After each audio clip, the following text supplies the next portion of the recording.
കസ്റ്റംസിന്റെ operation നംകോറിന്റെ ഭാഗമായി ഇടുക്കിയിലും പരിശോധന.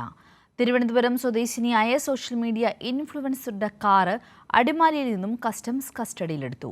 മലപ്പുറം തിരൂരിൽ നിന്ന് വാങ്ങിയ വാഹനം മെക്കാനിക് പണികൾക്കായാണ് അടിമാലിയിൽ എത്തിച്ചത്. ചിപ്പു എൽസി ഗേൾ എന്നറിയപ്പെടുന്ന തിരുവനന്തപുരം സ്വദേശിനി ശില്പ സുരേന്ദ്രന്റെ ലാൻഡ് ക്രൂയിസറാണ് കസ്റ്റംസ് കസ്റ്റഡിയിലെടുത്തത്. കാറിന്റെ മെക്കാനിക്കൽ പണികൾക്കും പെയിന്റിങ്ങിനുമായാണ് കാർ അടിമാലിയിലെ വർക്ക്ഷോപ്പിൽ എത്തിച്ചിരുന്നത്. മെക്കാനിക് ജോലികൾ തുടങ്ങുകയും ചെയ്തിരുന്നു. ഇതിനിടെയാണ് കസ്റ്റംസിന്റെ പരിശോധന ഉണ്ടായതും വാഹനം കസ്റ്റഡിയിലെടുത്തതും.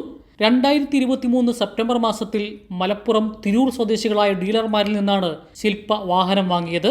മുമ്പ് കർണാടക രജിസ്ട്രേഷൻ വാഹനമായിരുന്നു ഇത്. തിരൂർ സ്വദേശികളായ ഡീലർമാർ കർണാടക മോട്ടോർ വാഹന വകുപ്പിൽ നിന്നുള്ള NOCയും RC ബുക്കും കാണിച്ചിരുന്നുവെന്ന് ശില്പ പറയുന്നു. മുന്നേ ഞങ്ങൾ ഈ ഒരു വണ്ടി എടുത്തിരുന്നത് മലപ്പുറം തിരൂരിൽ നിന്നാണ്. KL 55 എന്ന് പറഞ്ഞ രജിസ്ട്രേഷനിൽ നിന്നാണ് നമ്മൾ ഈ വണ്ടി എടുക്കുന്നത്. അപ്പം ഇപ്പൊ ഈ ഒരു ഇഷ്യൂ നടക്കുമ്പോഴത്തേക്ക് എല്ലാം അതർ സ്റ്റേറ്റ് വണ്ടികളാണ് കൂടുതലും വരുന്നത്. ശരിക്കും കേരളത്തിൽ രജിസ്റ്റർ ചെയ്ത്, അതായത് കർണാടകയിൽ നിന്ന് NOC കിട്ടി കേരളത്തിൽ രജിസ്റ്റർ ചെയ്ത ഒരു വണ്ടിയാണ്. ആ വണ്ടിക്ക് ഇങ്ങനെ ഇഷ്യൂ വരുമ്പോഴത്തേക്ക് അത് നമ്മൾക്ക് ഇതിപ്പോ നമ്മൾ 5th ഓണറാണ്. ഈ 5 ഓണേഴ്സ് വരെ നമുക്ക് ചെക്ക് ചെയ്യാൻ പറ്റൂലല്ലോ എന്താണ് ഇഷ്യൂ എന്ന്. കർണാടകയിലെ NOC നമ്മൾ ചെക്ക് ചെയ്തിരുന്നു.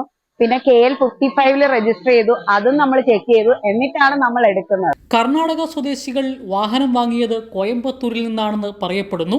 നിലവിൽ വാഹനത്തിന്റെ ഇപ്പോഴത്തെ ഉടമയായ ശില്പ വാഹനത്തിന്റെ 5ാമത്തെ ഓണറാണ്. ഫെബ്രുവരി മാസത്തിലാണ് കാർ അടിമാലിയിലുള്ള വർക്ക്ഷോപ്പിൽ എത്തിച്ചത്.